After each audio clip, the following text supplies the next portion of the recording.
2014년 5월 서울 송파구 택시기사로 일하던 71세 남성 윤모 씨가 돌연 실종됐습니다. 회사에 출근하지도 않고 연락도 받지 않던 윤 씨. 그런 윤 씨가 걱정돼 가족과 직장 동료들이 직접 찾아 나섰지만 그의 모습은 어디에도 보이지 않았습니다. 동네 주민은 실종된 윤 씨가 아내와 합의 이혼한 뒤 가방 하나만 메고서 작은 원룸에 들어와 혼자 살고 있었다고 말했습니다. 어떻게 이혼을 했는지 해가지고 그 없는 나오래 택시를 타러 먹었는가 봐. 것도 없이 가방 하나 밀고 왔더라니까요. 다 하나 등산 그다 하나 하고 꼭 입은 옷 한 부라 그래가지고 이제 비어버린 작은 월세방에서도 근무했던 택시회사에서도 실종된 윤 씨의 행방은 찾을 수 없었고 그의 행방은 미궁으로 빠지는 듯 했습니다. 그러던 중 1여년 뒤인 2015년 6월 말 경찰에 실종된 윤 씨에 대한 첩보가 하나 들어옵니다. 처음엔 경찰도 쉽게 믿을 수 없는 내용이었습니다. 첩보를 접수한 경찰이 실종된 윤 씨의 주거지와 주변 탐문 수사를 진행한 결과 첩보와 실제 상황이 딱 들어맞는 현실에 놀란 것도 잠시 수사를 통해 밝혀지는 진실에 충격을 감추지 못했습니다. 6월 말에 처음 첩보를 인수했는데요.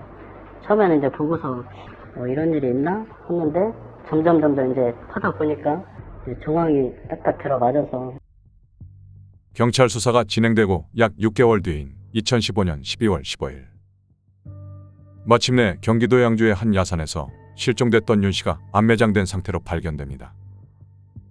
안매장 장소에서는 살인사건에 연루된 피의자들이 안매장 당시 사용했던 현장을 직접 지목하며 현장 검증이 실시됐습니다. 죄송합니다. 예? 죄송합니다. 아내와 이혼한 뒤 혼자 살던 70대 택시기사는 왜 실종된 지 1년 반 만에 차가운 땅 속에서 안매장된 채 발견된 것일까? 끈질긴 경찰 수사 끝에 충격적이고도 추악한 범행의 실체가 세상 밖으로 드러나게 됩니다.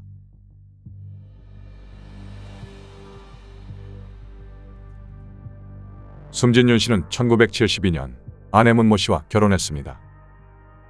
행복할 줄만 알았던 두 사람의 결혼 생활은 윤 씨의 의처증과 지속적인 폭행으로 엉망이 되고 말았습니다. 윤 씨가 술을 마시는 날에는 폭행 정도가 더 심해졌고 심지어 아내 문 씨의 갈비뼈와 팔목 등이 부러지기도 했습니다. 이들 부부 사이에는 아들과 딸, 자녀 2명이 있었는데 남편 윤 씨의 가정폭력이 날로 심해지자 이 광경을 보고 충격을 받은 아들 부부가 이혼을 하는 등 집안은 편한 날이 없었습니다. 그렇게 고통의 나날이 이어지자 아내 문 씨는 결국 남편 윤 씨를 눈앞에서 사라져버리게 해야겠다는 위험한 결심을 하게 됩니다. 문 씨는 평소 알고 지내던 사설고급 대직원 최모 씨를 찾아가 2천만 원을 건네며 남편을 정신병원에 강제로 입원시켜달라고 부탁했습니다. 그렇게 남편 윤 씨를 자신과 자녀들의 곁에서 떨어뜨린 것도 잠시 경기도 화성의 한 정신병원에 형님이 강제로 입원했다는 소식을 알게 된 윤 씨의 동생이 윤 씨 퇴원을 요구하는 소송을 제기하게 됩니다. 결국 윤 씨에 대한 주거지 제한과 통원치료 그리고 아내 문 씨를 폭행하지 않는다는 조건으로 윤 씨는 법원으로부터 퇴원을 결정받게 됩니다. 동생이 형이 멀쩡한데 왜 정신병 입원시켰냐 해가지고 이제 소송을 제기를 했어요. 그래가지고 7월 달에 들어갔는데 10월 달에 그 법원에 임시 퇴원 결정이 나가지고 정신병원에서 퇴원하자마자 남편 윤 씨는 아내 문 씨를 상대로 재산분할 청구 소송을 진행하는 동시에 이혼을 요구했고 2014년 3월 12일 두 사람이 이혼하게 되면서 아내 문 씨는 42년 만에 남편의 폭언과 폭행으로부터 자유로워졌습니다.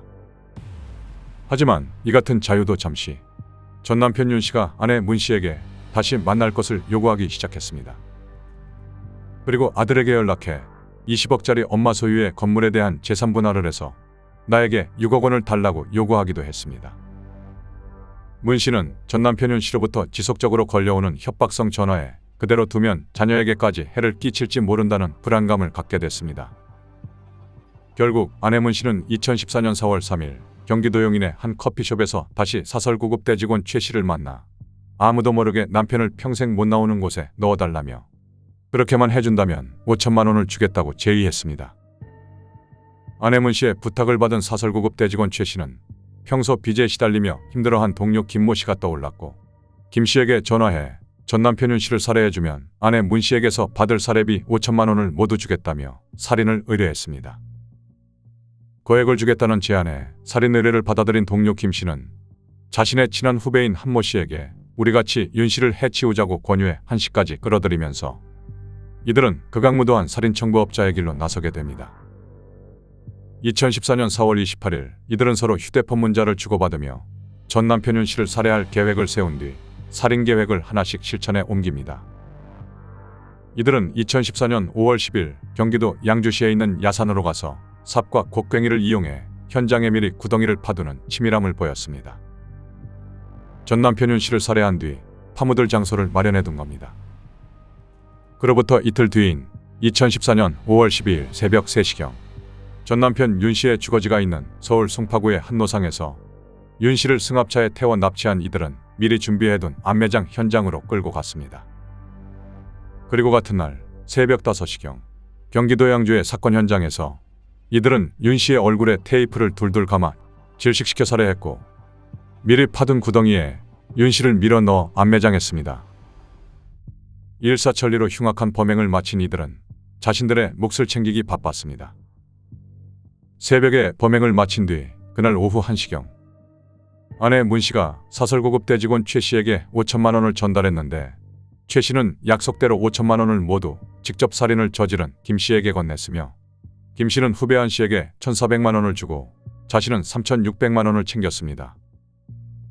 납치와 잔혹한 살인, 암매장, 그리고 더러운 돈 거래를 끝으로 영원히 묻힐 뻔한 이 사건은 1년 뒤 경찰에 익명의 제보가 접수되면서 그 실체가 드러났습니다. 혼자 사는 70대 택시기사가 갑자기 출근도 하지 않고 1년 넘게 연락이 되지 않는다는 제보를 바탕으로 수사에 나선 경찰은 결국 살인을 교사한 아내문 씨와 사설고급대 직원 최 씨, 납치와 살인, 사체유기를 저지른 김 씨와 후배 한 씨 등 일당을 모두 검거했습니다. 가정폭력과 재산분할 소송 때문에 벌어진 비극적인 암매장 사건으로 일단락될 뻔한 이 사건은 여기서 끝이 아니었습니다. 이번에는 검찰에 또 한 건의 익명의 제보가 접수되면서 충격적인 사건의 전모가 세상 밖으로 드러나게 됩니다.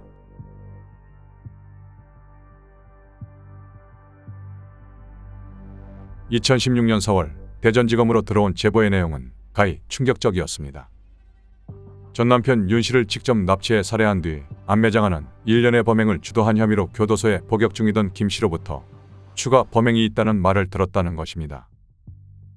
김 씨는 평소 교도소 안에서 다른 재소자들에게 또 다른 암매장 범행 사실이 있는데 검찰이 모르더라. 시신을 충남 홍성군의 한 야산에 암매장했다고 자랑하듯 말했다는 겁니다. 동료 재소자들은 처음엔 감방 안에서 주도권을 잡기 위해 허풍을 떤다고 생각했지만 너무나도 상세한 내용이 아무래도 이상하다고 느낀 재소자 한 명이 익명으로 검찰에 제보한 것입니다. 익명의 제보를 받은 대전지검은 김 씨에게 또 다른 여죄가 있다는 제보가 신빙성이 있다고 판단하고 강력사건 수사 경험이 많은 검사를 주임검사로 해서 본격적인 수사에 착수했습니다. 검찰은 김 씨가 동료 재소자들에게 사체를 암매장한 장소로 특정한 충남 홍성군의 수사팀을 급파했고 수사팀은 20여일간 암매장된 것으로 추정되는 야산을 탐사하며 항공사진 분석 등을 통해 결국 암매장 장소를 찾아내는 데 성공합니다. 이곳에서 반백골 상태의 시신항구를 발굴한 검찰은 DNA 분석을 통해 신원 확인 작업에 들어갔습니다.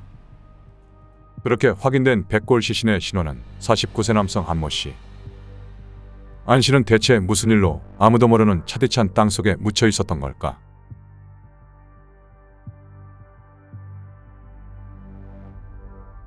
검찰 수사로 밝혀진 사연은 이러했습니다.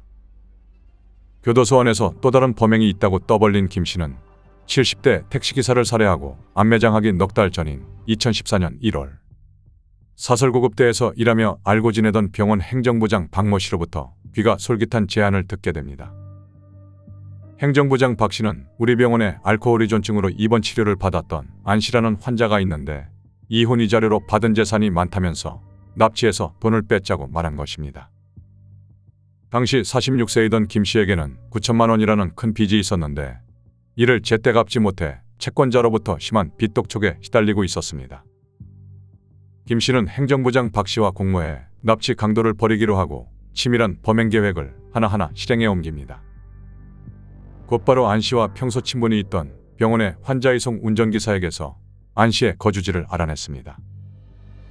또 안 씨를 납치하는 데 사용하기 위해 해당 병원 간호조무사로부터 진정 및 수면 유도 효과가 있는 향정신의약품 아티반 주사약과 일회용 주사기 2개를 받았습니다. 김 씨는 평소 친하게 지내던 후배 안 씨도 끌어들입니다. 2014년 1월 13일 오후 늦은 시각, 후배 안 씨에게 픽업할 환자가 있으니 병원으로 오라고 연락했고 두 사람은 함께 행정부장 박 씨를 만났습니다. 병원 환자 이송 운전기사에게서 안 씨가 있는 곳을 미리 전달받은 두 사람은 김 씨 아내 명의의 승용차를 타고 안 씨를 미행하기 시작했습니다. 다음 날인 1월 14일 새벽 3시경, 경기도 의정부에 있는 한 노래방에서 안 씨가 술에 취해 밖으로 나오는 모습을 지켜보다 김 씨가 다가가 무슨 술을 그렇게 많이 마셨냐며 말을 걸었고 집까지 태워다 줄게라며 안 씨를 차에 태웠습니다. 이후 간호조무사에게 받은 아티반 정을 탄 에너지 음료를 안 씨에게 권했고 아무것도 모른 채 이 음료를 마시고 잠이 든 안 씨에게 이들은 또 아티반 주사약을 주사했습니다. 김 씨와 후배 한 씨는 깊이 잠든 안 씨의 호주머니에서 현금과 현금카드, 신분증, 휴대전화 등을 훔쳤습니다. 아내 차량으로 범행을 저지르는 게 부담스러웠던 김 씨는 병원 환자 이송 운전기사에게서 급히 구급차를 빌렸고 그가 지켜보는 가운데 안 씨를 구급차에 태웠습니다. 같은 날 오전 6시경, 김 씨와 후배 한 씨는 의정부에 있는 한 은행 ATM 기기에서 안 씨의 현금카드로 200만 원을 인출한 뒤 9시경에 또다시 400만 원을 빼냈습니다. 여기서 범행이 모두 끝난 줄 알았던 후배 한 씨는 이후 김 씨의 행동에 의구심을 갖기 시작했습니다. 현금 인출을 마친 김 씨가 안 씨를 태운 채 차를 몰고 어디론가 이동하기 시작한 것입니다. 차를 몰고 한참을 이동한 김 씨는 충남 홍성군의 한 임야에 도착해서야 차를 멈추더니 한 씨에게 잠시 구급차 밖에 나가 있어라고 말했고 후배 한 씨가 차 밖으로 나가자 그때까지 깊은 잠에 빠져있던 안 씨의 목을 양손으로 졸라 살해했습니다. 후배 한 씨는 눈앞에서 벌어진 상황에 놀라 왜 안 씨를 죽였느냐며 따져 물었는데 김 씨는 범행이 안 들키려면 어쩔 수 없었다며 너도 안 씨를 납치했으니 공범이다. 그러니 시신 묻는 것에 협조하라고 강요했습니다. 한 씨는 잠시 고민하다가 결국 협조하기로 했고 두 사람은 김 씨가 미리 준비해온 곡괭이로 1m 깊이의 구덩이를 파기 시작했습니다. 구덩이를 판 두 사람은 안 씨의 옷을 모두 벗기고 구덩이에 밀어넣어 안매장했습니다. 그렇게 땅에 묻힌 안 씨는 한 재소자의 제보로 2년 4개월 만에 세상 밖으로 나올 수 있게 된 것입니다. 검찰이 김 씨의 추가 범행을 밝혀낸 뒤 김 씨 계좌를 추적한 결과 범행 당시 숨진 안 씨의 체크카드에서 13차례에 걸쳐 모두 6,295만 원을 빼낸 것으로 드러났습니다. 여기에다 안 씨의 휴대폰과 주민등록증을 이용해 인터넷 대출 사이트에서 안 씨 명의로 대출을 받아 가로챘고 안 씨 명의로 휴대폰 2대를 사는 등 거침없는 범죄 행각을 저질렀습니다.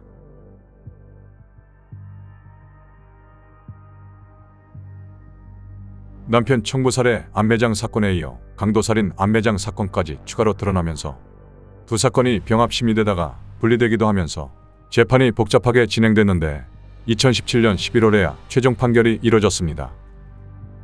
우선 남편 청부 살해 안매장 사건 판결에서는 아내 63세 문 씨에 대해 남편을 살해해달라는 의사를 표현한 것으로 봄이 타당하다며 살인교사 혐의로 징역 15년을 선고했습니다.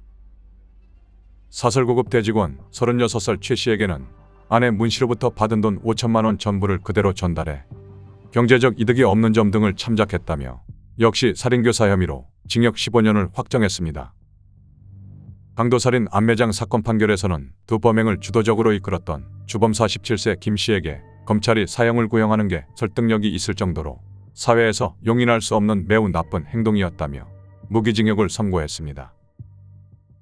후배 39세 한 씨에 대해서는 선배로부터 강요받은 행위임을 주장하고 있지만 피고인의 책임 역시 매우 무겁다며 강도방조, 사체유기 등의 혐의로 징역 24년을 선고했습니다. 숨진 안 씨에 관한 정보를 넘겨준 병원 행정부장 박 씨에게는 범행방조 등 행위로 인해 결과적으로 김 씨가 피해자의 생명을 빼앗는 극단적인 범행을 저지르게 됐다며 강도방조 등의 혐의로 징역 4년을 선고했습니다. 마찬가지로 환자 이송 운전기사에게도 강도방조 혐의로 징역 2년 6개월이, 향정신의약품을 건넨 간호조무사에게는 마약류 관리법 위반 혐의로 징역 8개월에 집행유예 2년이 각각 선고됐습니다. 범죄 전문가들은 김 씨가 굳이 피해자 안 씨의 목숨을 빼앗을 이유가 없었음에도 목을 졸라 안 씨를 살해하고 안매장한 것은 완전 범죄를 꿈꾼 행동이었을 것이라 추정하면서, 자신의 완벽한 계획에 차질이 생긴다면 사람의 목숨도 그저 치워버리면 된다고 생각하는 삐뚤어진 완벽주의적 성향을 가진 인물이라고 평가했습니다. 70대 택시기사 살해 안매장 사건에서는 익명의 보자로부터 첩보를 입수한 경찰이 증거자료를 수집하고 피해자의 주거지와 주변 인물을 탐문하는 등 6개월간의 끈질긴 수사로 미궁에 빠질 뻔한 사건의 실체를 밝혀낼 수 있었습니다. 40대 알코올 의존증 환자 살해 안매장 사건에서는 주범 김 씨와 함께 수감돼 있던 익명의 재소자로부터 제보를 받은 검찰이 과학수사를 통해 안매장 장소를 밝혀내고 신속한 신원 확인을 통해 김 씨의 추가 범행을 밝혀내는 계가를 올렸습니다. 사설고급대 직원으로 근무하면서 두 사람의 목숨을 빼앗은 김 씨. 아무 거리낌 없이 사람을 살해한 뒤 안매장하는 그의 범죄 패턴을 보면 만약 그가 붙잡히지 않았다면 더 많은 연쇄살인으로 이어졌을 가능성이 높아 보입니다. 자신의 경제적 궁핍을 이유로 다른 사람의 목숨을 빼앗고 안매장까지 한 김 씨가 수감 생활을 하면서 자신의 죄를 진심으로 뉘우치고 후회하고 있을지 의문입니다.